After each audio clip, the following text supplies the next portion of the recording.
What's up, beautiful people? Welcome or welcome back to my channel. You're highly welcome. So in today's video we are talking about cloves. Even though cloves has been very beneficial to the hair, it is important and very beneficial to the hair. It has been reported to be super drying. Now in this video we are going to be talking about some herbs that you can add in your clove water to prevent it from drying out your hair. This does not prevent you from taking out from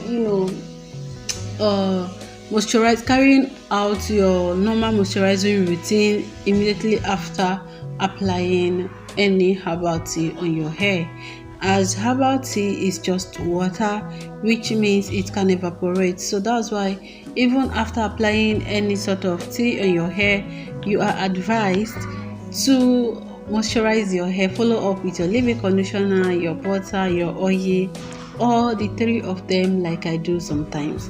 So without further ado, let me introduce to you two herbs that you can incorporate into your clove water to prevent it from drying out your hair. So the first herb is hibiscus flour. Now you guys, I don't know, many of us know this flower to be zobo. I don't know what is it called in your language. It is a drink that when we boil it in clean water would allow it to cool down with some, we even boil it with clove itself and then we drink it. It is very beneficial health wise, but it's also very good to the hair. It has conditioning and softening effect.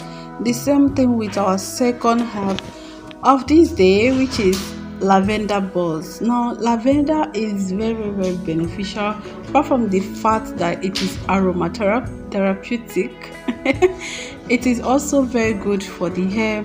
It helps to soften and bring back dull hair to life, and it helps to add shine to the hair and so many other benefits. Now in this video I'm going to be showing you how you can incorporate the herbs with cloves.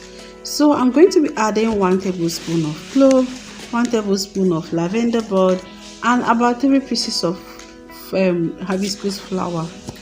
I don't want to add too much because I don't want it to color red too much, but even the 3 that I added was enough to turn the whole thing red. You will see that if you keep on watching. And I'm going to add 400 ml of water, and I'm going to bring it to boil after 15 minutes. The best way to do this is to boil water, put your herbs in a mixing jar, then pour the hot water inside, leave it overnight, and in the morning you strain it. Overnight will be equivalent to 12 hours, and in the morning you strain it and you have original authentic herbal tea. But for the purpose of this video, and because I want this video to be fast, I am boiling mine in a very low heat, you guys, in a very low flame. Boil it for 10 to 15 minutes, and then when it cools down, this is what it's looking like after boiling it for 10 to 15 minutes. Now pour in a spray bottle or applicator bottle of your choice. In this video I'm using a bottle with a nozzle cap. You can use any one, whether the one with a spray or a nozzle cap. I'm using a nozzle cap because I want to concentrate this treatment on my scalp, but it is also good for your hair strands and overall part of your hair, like all part of your hair. So you can use this twice a week or 3 times a week. You can use this after your wash day, like immediately after washing your hair with shampoo. You can pour this tea on your hair as a final rinse. You can use this as overnight treatment to treat dandruff, to treat itchy scalp and the rest of it. This is all that I have for you in this video. If you like this video, please give me a thumbs up and remember to subscribe to my channel.